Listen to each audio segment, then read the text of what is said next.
तो सियासी विसात में बात प्रधानमंत्री नरेंद्र मोदी की। आज प्रधानमंत्री नरेंद्र मोदी ने मध्य प्रदेश के सागर का दौरा किया। सागर में उन्होंने संत रविदास मंदिर की आधारशिला रखी। पीएम मोदी के इस दौरे के खासे सियासी मायने निकाले जा रहे हैं। क्यों इस दौरे के सियासी मायने हैं, खासकर मध्य प्रदेश के विधानसभा चुनाव से ठीक पहले, इस रिपोर्ट के जरिए आप जानिए। ऐसा चाहू राज में जहां मिले सबन को अन्न, छोट बड़ों सब संबसे, रविदास रहे प्रसन्न।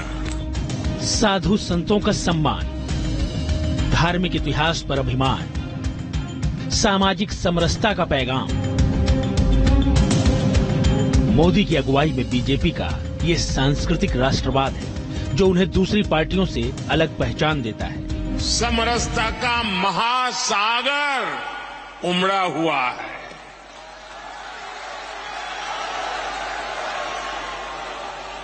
देश की इसी साझी संस्कृति को और समृद्ध करने के लिए आज यहां संत रविदास स्मारक एवं कला संग्रहालय की नींव पड़ी है। इन तस्वीरों में पीएम मोदी के हाथों संत रविदास के भक्तों की सालों पुरानी मांग पूरी हो रही है। सागर में संत रविदास मंदिर और स्मारक की आधारशिला रखी गई है। एमपी के सागर में संत रविदास स्मारक स्थल 100 करोड़ की लागत से बनकर तैयार होगा।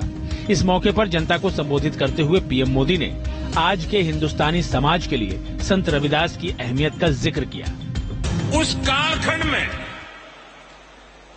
कालखंड में जन्म लिया था जब देश पर मुगलों का शासन था। समाज अस्थिरता, उत्पीड़न और अत्याचार से जूझ रहा था। उस समय भी रविदास जी समाज को जागृत कर रहे थे, समाज को जगा रहे थे। सामाजिक समरसता पीएम मोदी की सियासत और उनकी विचारधारा की बुनियाद रहा है। पिछले साल दिल्ली के संत रविदास मंदिर में मंजीरा बजाते पीएम मोदी के इस वीडियो ने सबका ध्यान अपनी ओर खींचा था।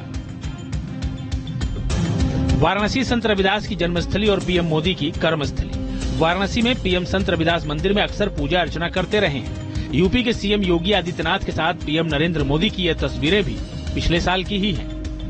संत रविदास जैसे संतों के प्रति पीएम मोदी की भक्ति उनकी सोशल इंजीनियरिंग की सियासत को धार देती रही है। पूज्य संत रविदास जी के आशीर्वाद से मैं विश्वास से कहता हूं कि आज मैंने शिलान्यास किया है, 1-1.5 साल के बाद मंदिर बन जाएगा तो लोकार्पण के लिए भी मैं जरूर आऊंगा। और संत रविदास जी मुझे यहां अगली बार आने का मौका देने ही वाले हैं। अब जब एमपी में चुनाव हैं तो पीएम के सागर दौरे को भी चुनावी सियासत से जोड़कर देखा जा रहा है। सागर में पीएम मोदी ने रविदास मंदिर की आधारशिला रखी। सागर बुंदेलखंड का सेंटर पॉइंट भी माना जाता है।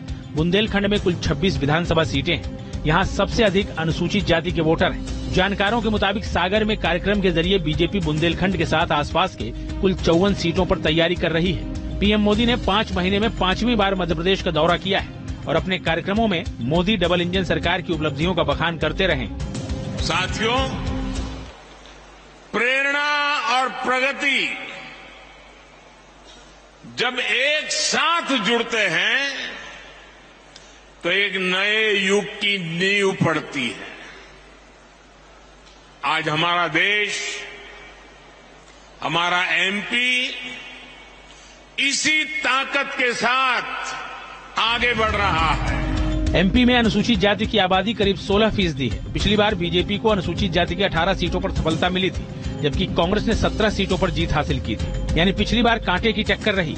जानकारों के मुताबिक पीएम मोदी की अगुवाई में बीजेपी बुंदेलखंड सहित प्रदेश के बाकी हिस्सों में सियासी बढ़त बनाना चाहती है। संत रविदास के कार्यक्रम को इसी से जोड़कर देखा जा रहा है। Team news nation.